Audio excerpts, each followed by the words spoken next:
Coming up next, we have the art and science of winning and keeping subscribers, moderated by Nathalie Lethbridge. So she is founder and principal at Atonic Digital. So while the panelists take space, I let you, Nathalie, introduce your fantastic panel. We see them all up there. So, and afterwards at the drinks, I want to hear from you. Is it art, is it science, or is it something else that matters? Nathalie, panelists, have fun. Well, hi everyone, and it's good to be here today with such a great panel. I wanted to let everyone introduce themselves. I've got Harold here, and then of course Jonathan now needs no introduction. Nina and Paul, and Harold, do you want to talk? Well, you need no introduction too, because you were there this morning on Z Entertainment. Is there anything else you wanted to add?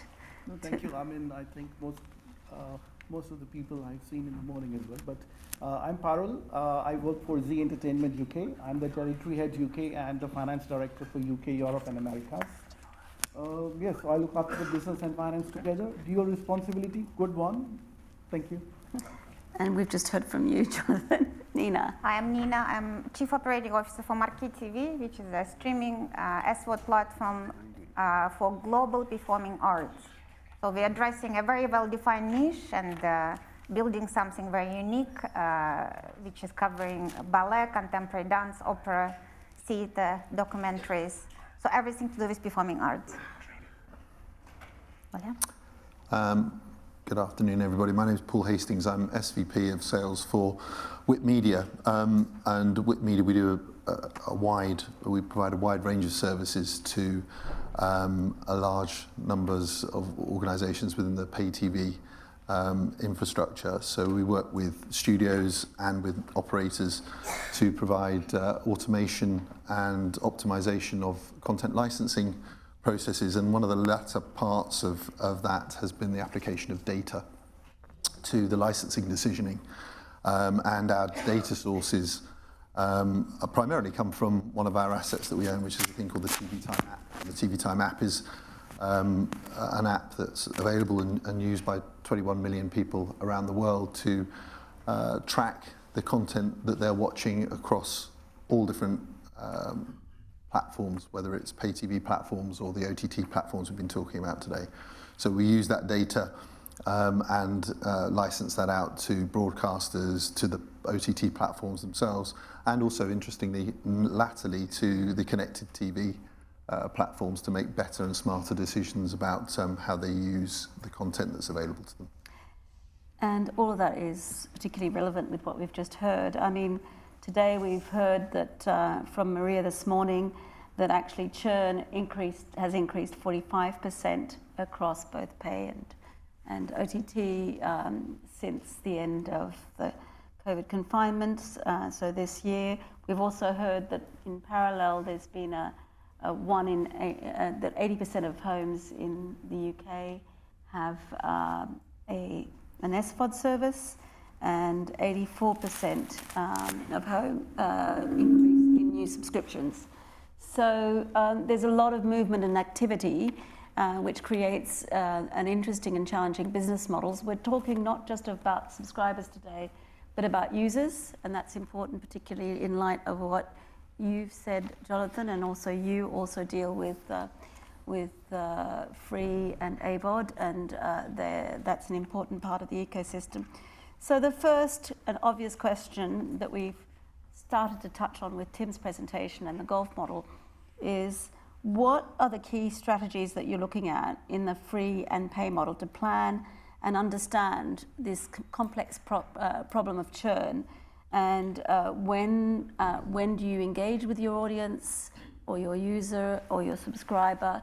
At what point are you really looking at re-engaging them, and what sort of levers are you pulling initially to try and bring them in? Is it a bundle strategy? Is it a pricing strategy? Is it what sort of strategies are you using? And I'm going to start with you, Parul, because you have that dual sort of both free and pay, and I know that you do a lot of that. Yes, he's Yes, we better get you hooked up, otherwise we won't hear what valuable things you have to say.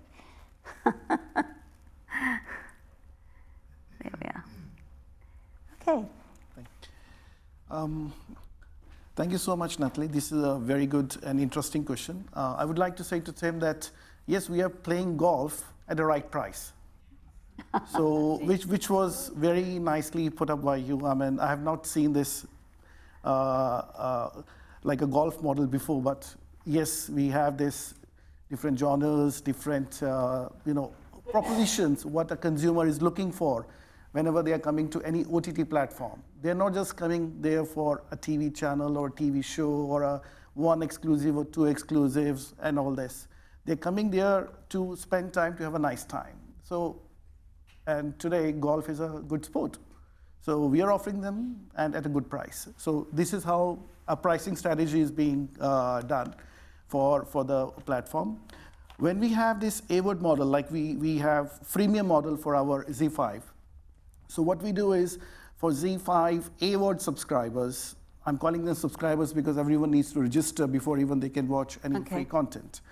That's a good point. Yes. So what we do is we give them a glimpse and also give them TV shows across 8 languages of the TV channels which are not available in the UK on linear distribution platform. And through those linear shows, we give them, again, an opportunity to see what is there on exclusives and originals.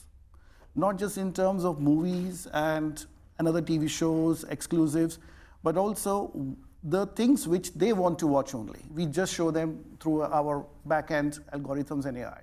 So if a Hindi language consumer is watching a TV show on an AVOD model, he will be seeing adverts or he will be seeing what is there for him on the SVOD proposition.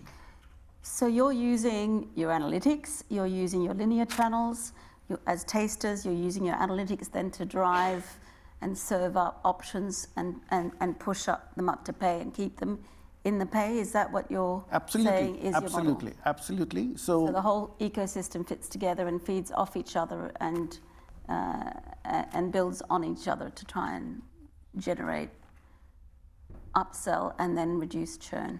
Yes. So once an AVOD subscriber becomes our SVOD subscriber, he doesn't see any adverts. So it's a good thing for him that he has moved on from tier 1 to tier 2. He's paying a little price, he's playing golf, he's enjoying his game, and we are happy.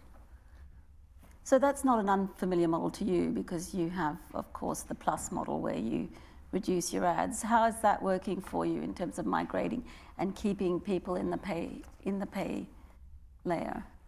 Yeah, I mean, All4 Plus is a relatively nascent business. I mean, I think what we've got is around about 28, 29 million registered users on All4, which is around about 80% of the 16-34 audience, which is our sort of the audience we're squaring the crosshairs of.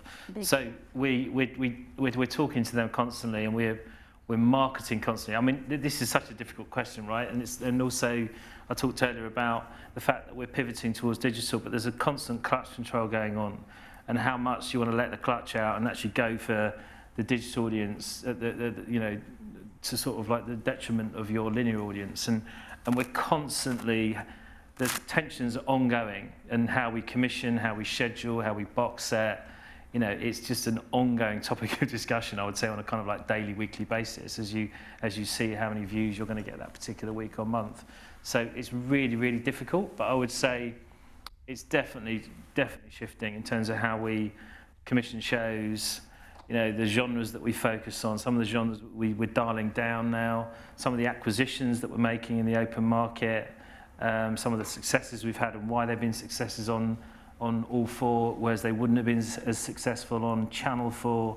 So all of that analysis and data is being refined constantly. It's really, really informing how we commission, how we schedule, and how we acquire. But in terms of the pay model, moving people to a pay model and keeping them there, is there anything you're doing there specifically? Pay is a six-figure subscriber number. It's not like it's not like 20, 30 million.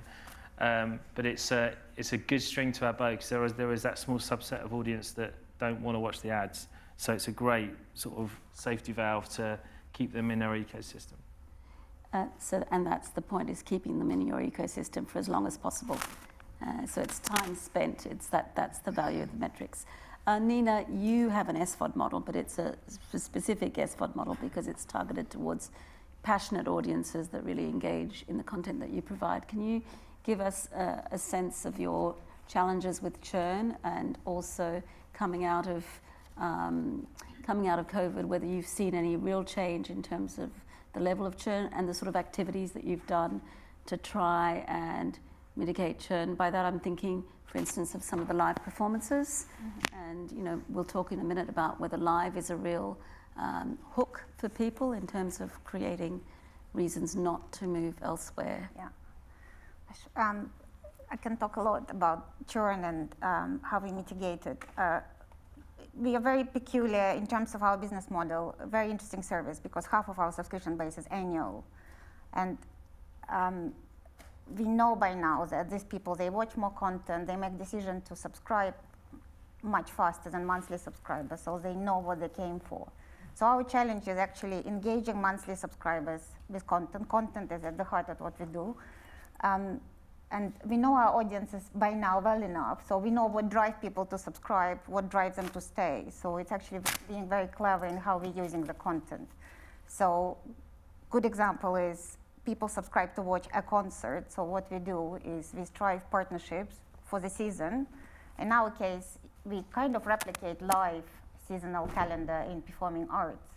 So people who usually are seasonal ticket holders to say Royal Opera House or South Bank or you name it, museums and stuff, that have the same habit when they come to our service. So what we do content partnerships. I think, Tim, you had in your presentation, partnerships for us is distribution partnership, content partnerships, partnership with art venues. You can call so many things partnerships. They are really important for us for retention. So we just, for example, signed up 2 deals, and there's more to come. London Philharmonic Orchestra, London Symphony Orchestra, so they're top orchestras in UK. And we signed seasonal agreements with them. So essentially, we will be announcing their digital residency on Marquee TV. That would mean that throughout the whole season, September to May, we'll be bringing in selected concerts for our audiences. So what we do, we don't have series as such, because our content is very kind of one-off pieces, but we create this habitual kind of change that you have to stay with us to watch another concert. So you're not just coming in for one piece of content, you're staying on for longer. Because that's, of course, the challenge in the type of content that you have, is that people would go to watch a certain thing and then churn. But of course, with that, you're creating, as you say, an engagement to continue and come back. So and then of course we try to upgrade them to annual subscription. That's where the value is in terms of, it's kind of much better deal for them financially. But I think it's content engagement. That's what drives people to stay on the platform. So we keep an eye on how much they watch. And again, they are very different service. For us, 2 to 3 pieces of content, that's a lot per month, versus other apps where you have to see, by far more. But again, it's building our own kind of, we are creating our own niche essentially, but it's all through content engagement. It's interesting. So Paul, obviously data is where you come back to it. In a data-rich media industry, what are the key data points do you see as being important to keep people in your service, and also to attract people to your service from what you've seen, particularly post-COVID? Well, the service itself, the app itself is sort of self-sustaining. So it's used primarily by TV superfans. So that they are tracking the content that they're watching across all these different apps, and as well as tracking to keep understanding, which episode, which season you're in this plethora of complex content availability. We can also ask, and is freely given, data about what people feel about the content that they're watching. So the TV, the sort of the buzzword, the byline behind the TV Time app is, and the data that comes out to the back of it, is the why behind the watch. It's why are people watching? How are they feeling about that content?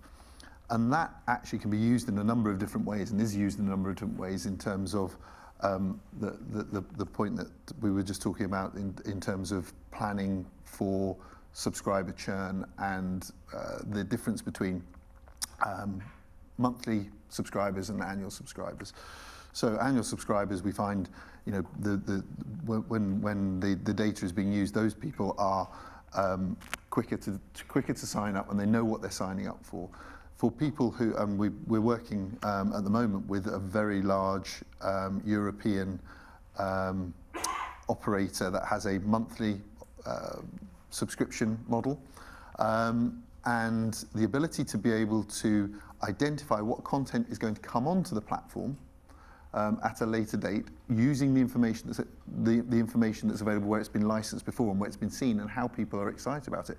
You can actually predict the likelihood of audiences to join the platform on a month-by-month basis.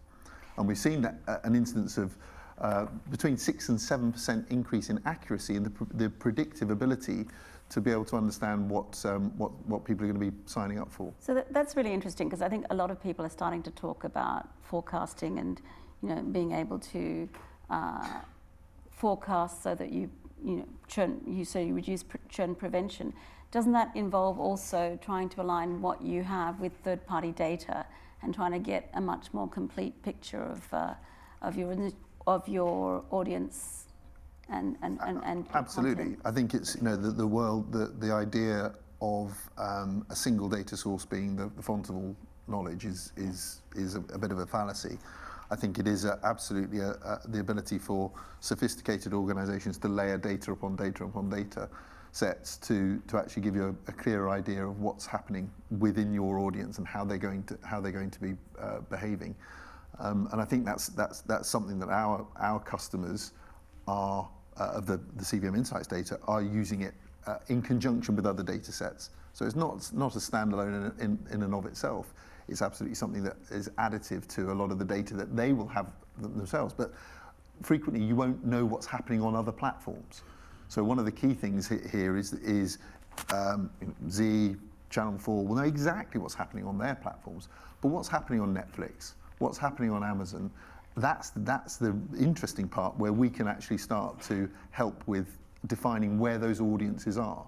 Yeah. So if you've got a hit show on your platform, where can you find the audience? If they're not watching content on your platform, where else are they going so that you can then retarget, for example, to be able to bring them back to your platform? And that's the kind of data that potentially we can offer. I mean, it's one of the battles when you're doing a distribution deal, isn't it? Is trying to get that data from your third-party distribution partners and really trying to work with them. And it's a battle. It's not just about getting the data. It's also a marketing battle. And, you know, a lot of streaming services rely on performance marketing and build those competencies in-house, and namely the major ones, because they see this as critical to being able to keep and maintain and understand their users or their subscribers. But if you're not a Netflix or an HBO Max or one of the majors, how do you manage that process of really aggregating data, managing your marketing, managing your performance marketing, and really spending money and just really understanding the MarTech to try and build an audience engagement and retention on your platform? Let's try Channel 4 because you've gone from a free model and you've talked about your big, how many people you have in your ad sales.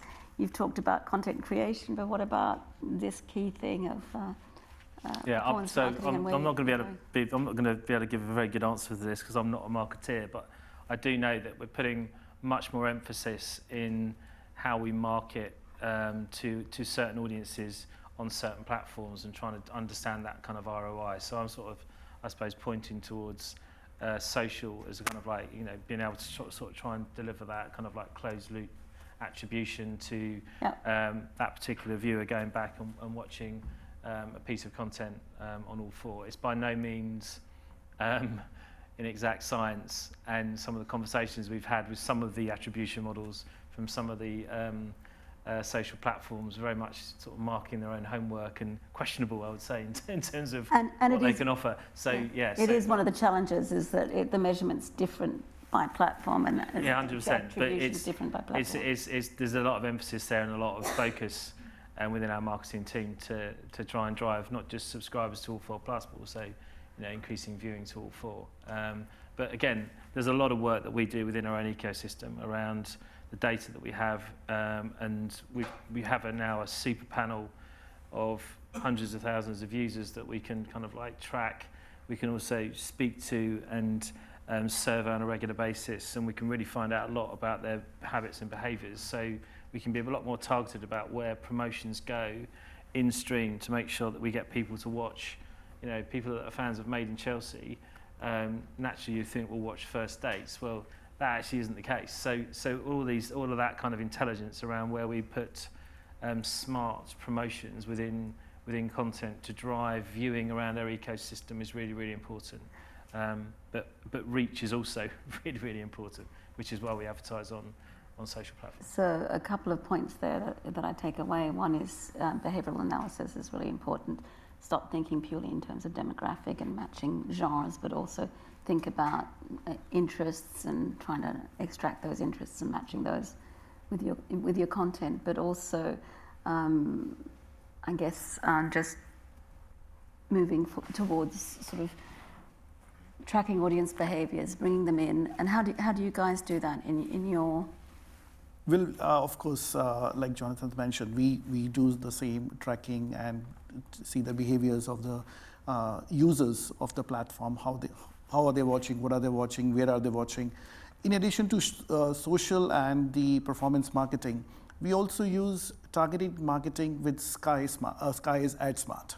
Yes, because that is a good tool in the market which is helping us in making sure that our content reaches the right audience.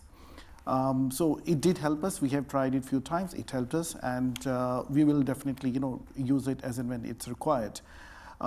We also use specialized news media outlets, because if anyone wants to know what's coming up on a Z5 or any other streaming platform, there has to be a news source where it should be published.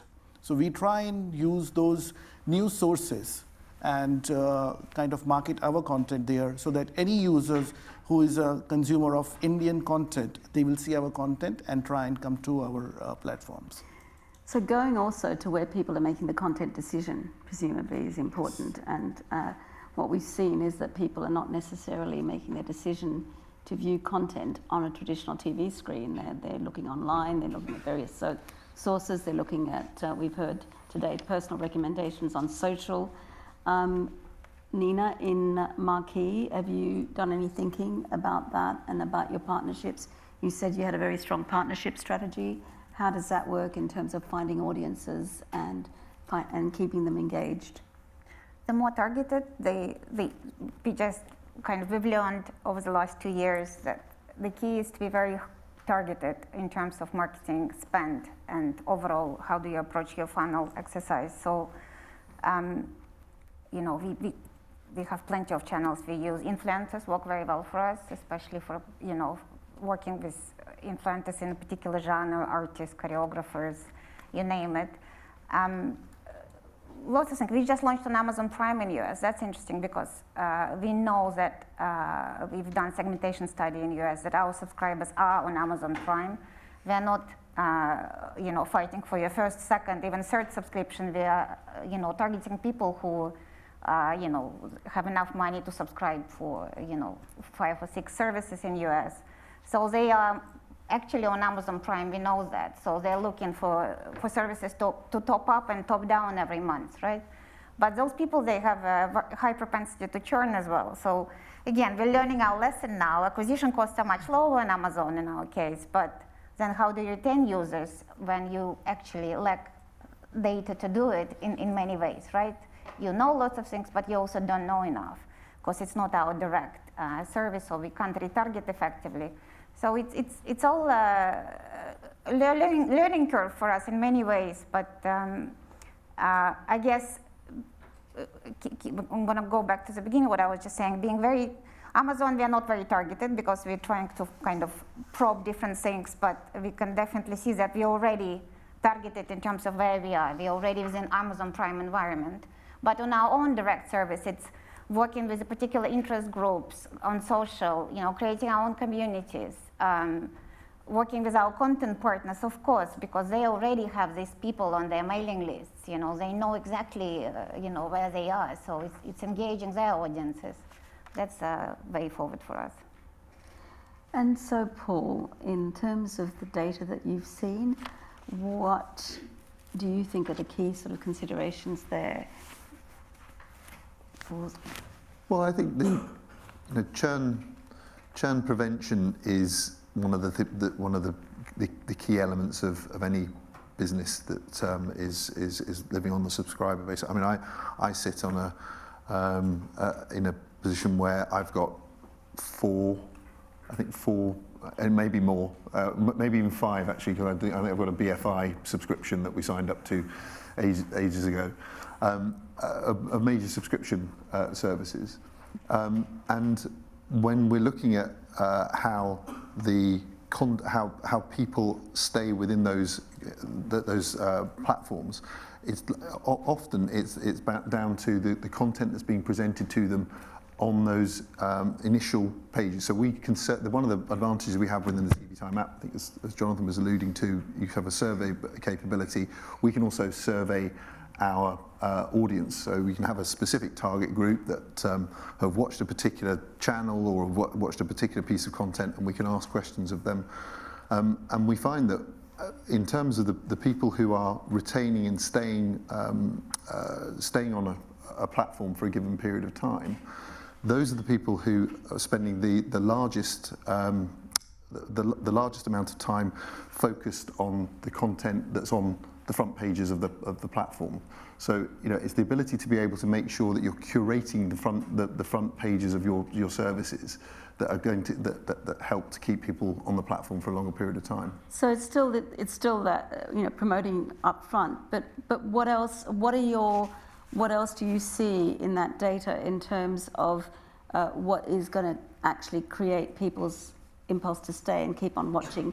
Is it going in there and serving up content by interest groups, by genre, by similar title? What's the most effective way from your data of keeping people engaged and in your service? Well, we only see, bear in mind, we only sort of see what people are reporting, the content that they've watched on other people's platforms.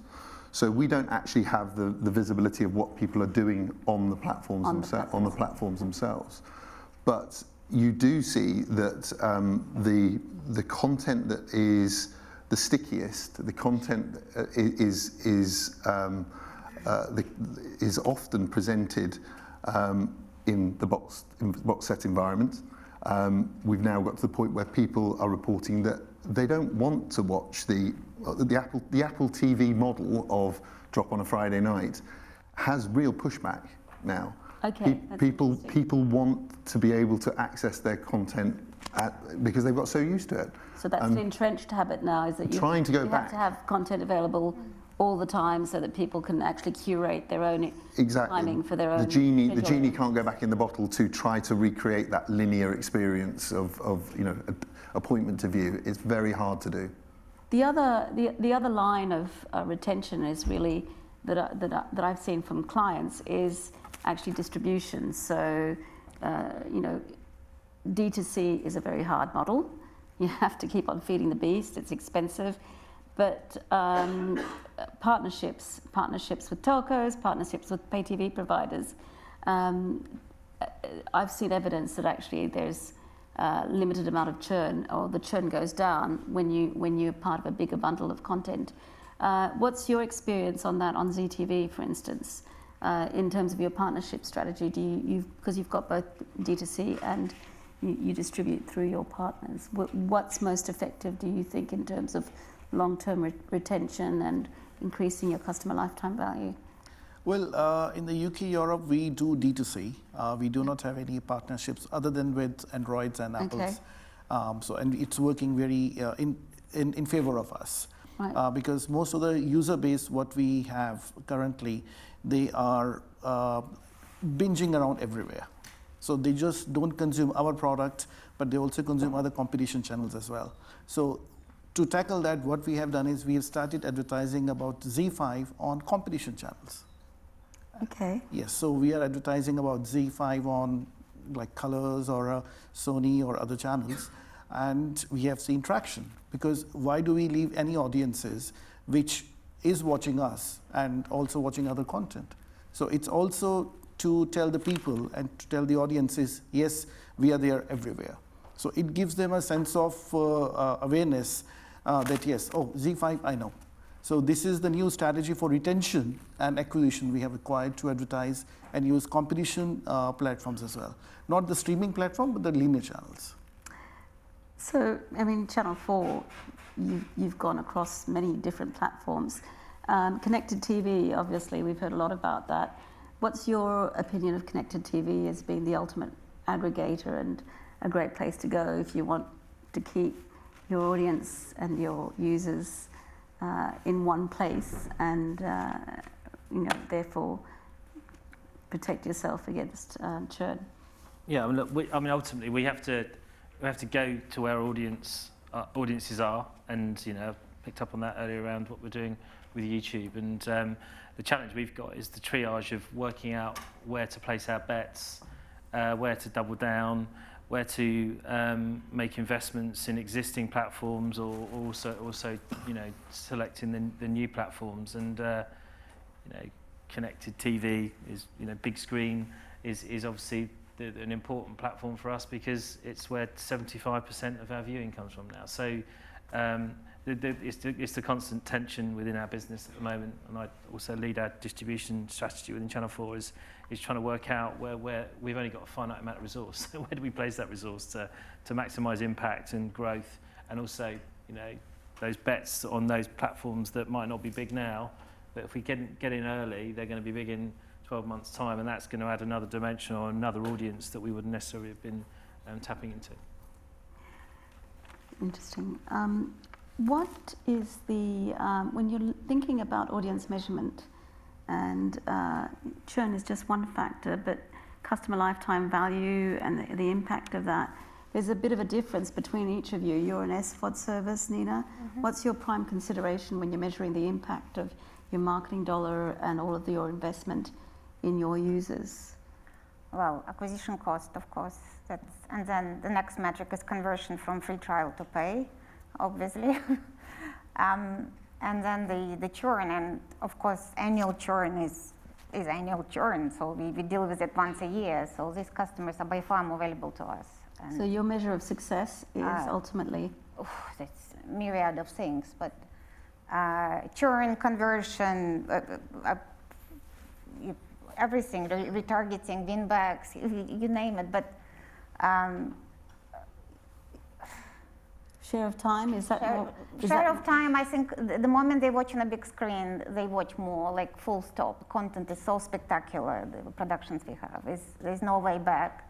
Then that's why Amazon Prime in US is a particularly important distribution partner for us, because statistically people access Prime on smart TV.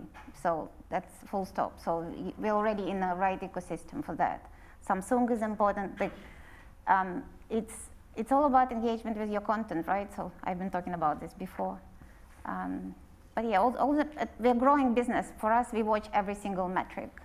Like I keep an eye on everything, including how engaged is the customer base, how much content they watch overall. Because we know it's all dormant. If someone is on an annual subscription and watch nothing, they will not renew at the end of the year. So it might not be a problem now, it will be once they come up for the renewal. But, yeah, and I guess with Channel 4, you've got a whole bundle of different metrics, because you've got your legacy metrics, and you're trying to create in your space, in the digital space, new metrics. What are the key things that you're looking out for? You were talking about digital first, younger audiences that are a key driver at the moment. Presumably, how much time they engage across multiple platforms. Same, really. I mean, there's multiple things that when we're measuring. The drive is to try and ensure that we reach young audiences, but also we want to make sure that we engage with and service our existing audiences and serve up content to them that keeps them, makes them stick around. I mean, the other big thing is reach, right? And that's the big challenge for us, is to grow reach and just bring audiences to all four, however which way we can, which is a key priority. Interesting. And so art and science in terms of evaluating your customer, and what are the key measurements? What's your perspective from the pool of data that you've seen and I think deployed across pay TV and others? The interesting piece is where you bring all of these services together in the connected TV environment. I mean, anecdotally, we still spend a huge amount of time in the Hastings household saying, okay, what are we going to watch tonight? We sit down, we've got the smorgasbord of choice, and half an hour later we're still there having that discussion because the recommendation engine doesn't work, or it doesn't predict something that's accurate. And I think, you know, the contraction of time available, which we would talk about earlier on, there's probably half an hour a night in most households where you're trying to choose which content to watch, whether it is on Z, whether it's on Channel 4, whether it's on Netflix, whether it's on Marquee TV. And if we can optimize that using data to make the choice easier and better, life's going to be much better for the consumer at home, and ultimately that's going to be successful for everybody who's running an AVOD, a BVOD, or a PVOD service. Fantastic. So do I have time for a quick question from the audience? Does anyone want to ask our panel any questions on this issue?